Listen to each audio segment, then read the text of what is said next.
ऊस दरासाठी वकील सुद्धा रस्त्यावर. निपाणी बार असोसिएशन तर्फे तहसीलदारांना निवेदन. अन्नदाता म्हणून शेतकऱ्याला संबोधले जाते, पण त्यांनी उत्पादन केलेल्या पिकांना योग्य दर दिला जात नाही. त्याचा सर्वच फायदा साखर कारखानदार आणि सरकारला होत आहे. त्यामुळे शेतकरी वर्षानुवर्षे कर्जबाजारी होऊन आत्महत्येकडे वळत आहे. त्यामुळे यंदाच्या हंगामातील ऊसाला 3,500 रुपये प्रति टन देण्याच्या मागणीसाठी कर्नाटक राज्य रहित संघटनेसह विविध शेतकरी संघटनांनी ऊसतोड बंद आणि चक्काजाम आंदोलन सुरू केलं आहे. त्याला सर्व स्तरातून पाठिंबा मिळत असून यंदा 3,500 रुपये दिल्याशिवाय संघटना थांबणार नाही. संघटनेची मागणी मान्य झाल्यास ऊसतोड बंद आंदोलन करून रस्त्यावरची लढाई लढवण्यात येणार असल्याचे कर्नाटक राज्य संघटनेचे कार्याध्यक्ष राजू पवार यांनी सांगितलं. सध्या सुरू असलेल्या ऊसतोड आंदोलनाला निपाणी येथील वकील संघटनेने मंगळवारी पाठिंबा व्यक्त केला. शिवाय त्याबाबतचं निवेदन तहसीलदारांना दिलं. येथील न्यायालय इमारतीपासून रयत संघटना आणि वकील संघटनेच्या पदाधिकाऱ्यांनी मोर्चा काढला.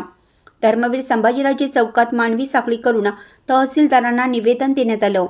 वकील संघटनेचे अध्यक्ष S.S.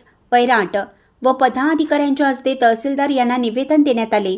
त्यांनी निवेदन स्वीकारून जिल्हा अधिकाऱ्यांकडे पाठवण्याचं आश्वासन दिलं.